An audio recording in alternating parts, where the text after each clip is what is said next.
Why is the ocean salty? You probably learned the answer in elementary school. Rain dissolves rocks, rivers carry the salt to the sea.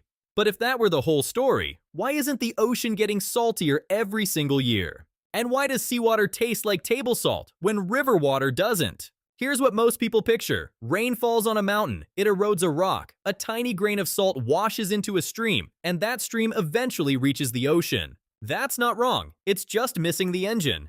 This isn't a simple story about rain and rivers. It's a 4 billion-year-old geochemical cycle that involves underwater volcanoes, tectonic plates diving into the Earth's mantle, and a hidden plumbing system that processes the entire ocean every 10 million years. Here's the early surprise. Rivers dump about 4 billion tons of dissolved solids into the ocean every year.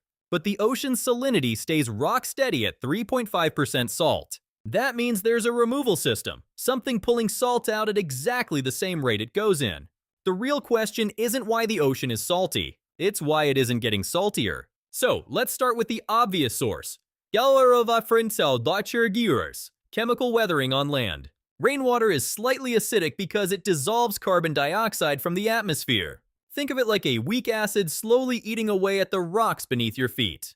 That acid reacts with silicate and carbonate rocks, leaching out sodium, calcium, chloride, and other dissolved ions. The Amazon River alone carries about 290 million tons of dissolved sediment into the Atlantic every year.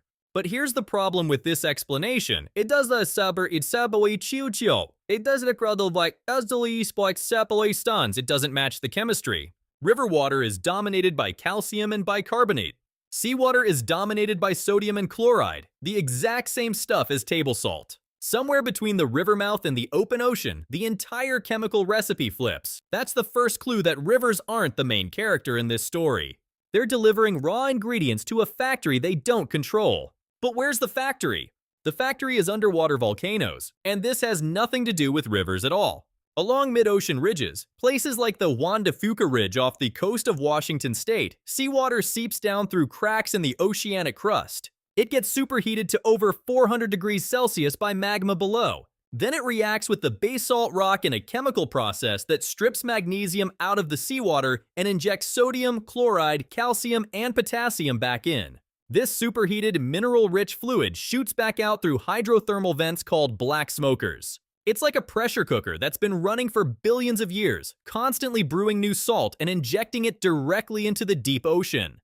Here's the scale of this thing. The entire volume of the ocean circulates through these hydrothermal systems roughly every 10 million years. That means every single water molecule on Earth has been through an underwater volcano at least 400 times since the planet formed.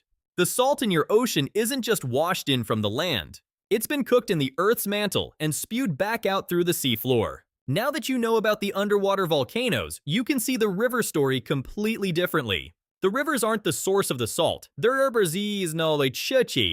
in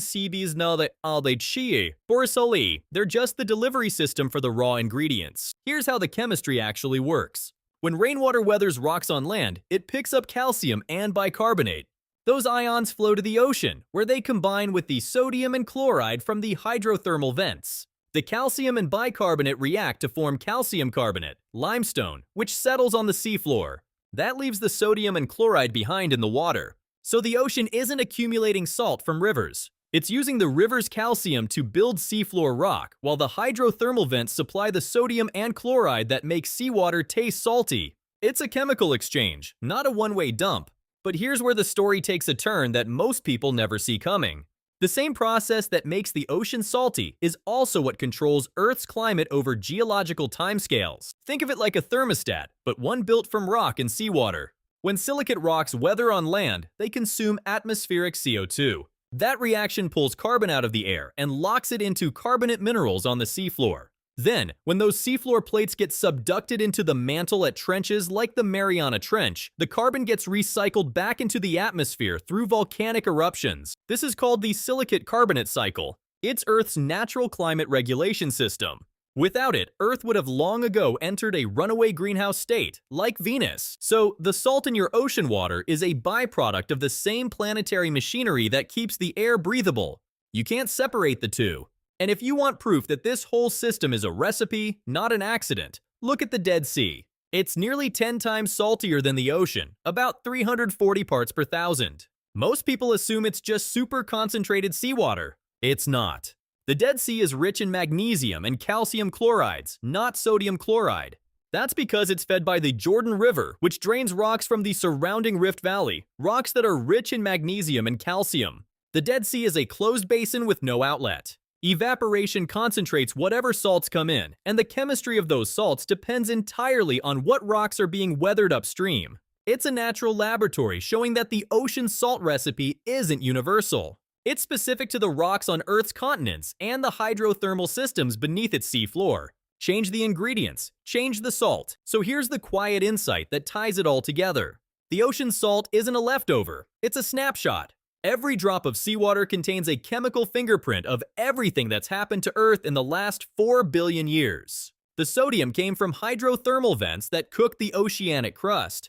The chloride came from the same vents, released from the mantle itself. The calcium came from rivers that weathered ancient mountain ranges. And the balance between them, the steady 3.5% salinity, is maintained by a global recycling system that spans the planet's crust, oceans, and atmosphere.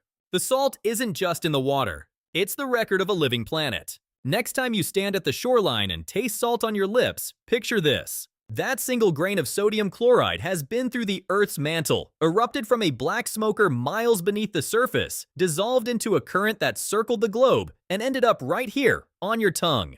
The ocean isn't just salty, it's the taste of 4 billion years of planetary chemistry, still cooking.